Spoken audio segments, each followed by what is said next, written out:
There is only one Senate race left in the nation, I promise. It's the runoff election in Mississippi set for next Tuesday between the incumbent appointed Republican Senator Cindy Hyde Smith and the challenger, former Democratic Congressman and Secretary of Agriculture Mike Espy. Now, this was supposed to be a pretty easy race for Hyde Smith, a Republican running in a deep South state that Trump won by 18 points. But then Hyde Smith started running into some trouble of her own making. She was caught on camera saying it's a great idea to make it harder for liberal folks to vote. She was found to have posed in a Confederate soldier's hat holding a gun, and she made this really unbelievable comment in a state where more than 600 black people were killed in lynchings, more than in any other state.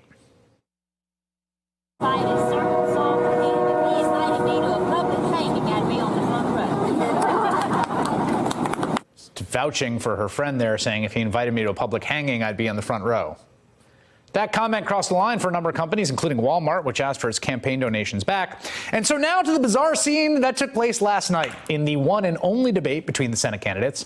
This was no ordinary debate. The Jackson Free Press reported that Hyde Smith demanded no audience and no press be present, that the debate would be organized by the Mississippi Farm Bureau Federation, whose top board members have all donated to Hyde Smith.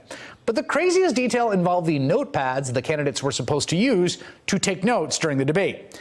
Hyde Smith's campaign demanded access to their notepad an hour early, and they appear to have used it as a cheat sheet, just like fill it up with notes for her to look at. Check out these huge piles of notes in front of Hyde Smith versus the one small stack in front of Espy. Hyde Smith repeatedly looked down at her notes throughout the debate, though at times it didn't really seem to help too much. Tonight, you have heard two clearly different, opposite differences between me and my opponent. She also relied on her notes in making a stilted non-apology for the public hanging comment. You know, for anyone that was offended by my comments, I certainly apologize. There was no ill will, no intent whatsoever in my statements. Mike Espy, the Democrat and an African-American, said the damage had been done. I don't know what's in your heart, but we all know what came out of your mouth. And it went viral, within the first 3 minutes around the world. And so it's caused our state harm. It's given our state another black eye that we don't need. It's just rejuvenated those stereotypes, that we don't need anymore. Joining me now, Jackson Free Press reporter Ashton Pittman, one of the two reporters who broke the story of Hyde Smith's debate demands. Also with me, the president and CEO of the NAACP, Derek Johnson, who previously led the NAACP Mississippi State Conference. Let me start with you, Ashton. Give me some background on how this debate came about and how the Hyde Smith people negotiated for it. So for months, both Mike Espy and Chris McDaniel, who was a Republican opponent before the November 6th general, have been asking her for a debate. She repeatedly refused. First, she said that she didn't want to debate or she couldn't debate because of her Senate schedule. But then when the Senate went on recess, she said, well, actually, she didn't want to debate because she thought McDaniel's supporters might come and be rude and boo her if it had a live audience. So the day after the November 6th election, she apparently spoke with Farm Bureau, and by Thursday morning, she had put out a press release saying she had agreed to this debate. And when I called the Mike Espy campaign that morning after the press release, they had not even seen the rules of the debate or seen the terms, so they hadn't accepted it, but she accepted it immediately. So I'm assuming, she must have already talked to them about what those terms would be, but the Espy campaign did not even know the terms at the time she accepted. Derek, talk a little bit about how you're viewing this as someone who did civil rights work in that state, an African-American candidate, and Hyde Smith in this race, which should be a walk for her given the kind of conservative voting habits of that state. Well, her actions, her statement is consistent with the racialized political nature of Mississippi.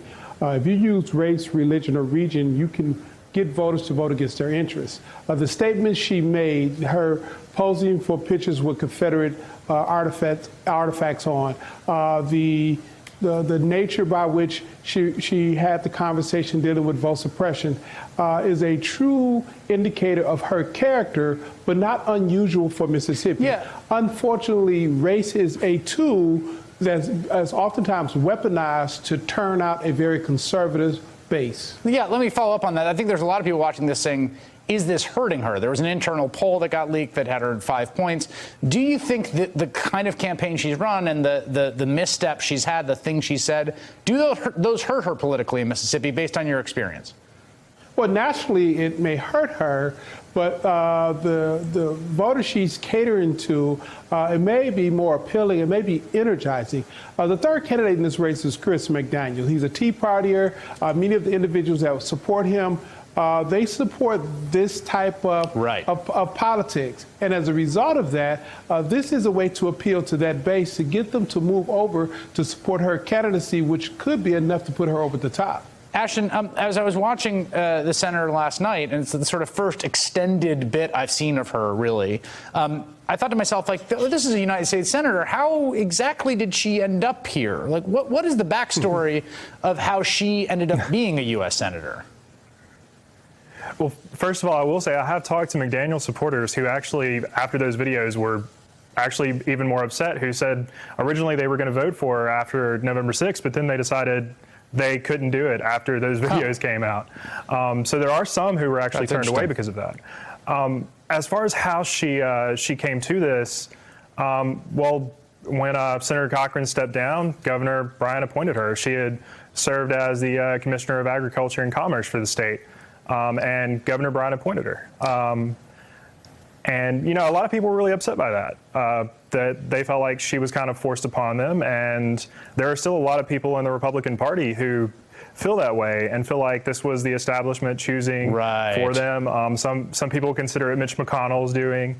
So there's a lot of anger about that. That's interesting, Derek, because, I mean, look, a Democrat winning a race in Mississippi is a long shot. A black man, frankly, being elected to the U.S. Senate from Mississippi has not happened since Reconstruction. But there does seem like there is a little bit of a political opening here. What do you make of it? Well, it's not such a long shot in Mississippi. Mississippi has the highest percentage per capita of African Americans in any other state. We had a Democratic body, state elected field up until 2003. In fact, Sidney Hyde Smith was a Democrat. She switched parties when she was a state senator. She ran for state ag as a Republican, and she was appointed to this position. But it's not a long shot for an African American to win statewide. It's not a long shot for Democrats to win statewide. It is truly an investment in the state's infrastructure, because there are many more people who are seeking a much more progressive outlook on how governance should take place. The state of Mississippi refusing to accept Affordable Care Act funds have caused major problems across the state in terms of the closing of rural hospitals. And you have a lot of people who are now more angry about what's taking place because there have been so many promises broken. All right, Ashton Pittman down there in Mississippi and Derek Johnson, thank you both for being with me. Hey there, I'm Chris Hayes from MSNBC. Thanks for watching MSNBC on YouTube. If you want to keep up to date with the videos we're putting out, you can click subscribe just below me or click over on this list to see lots of other great videos.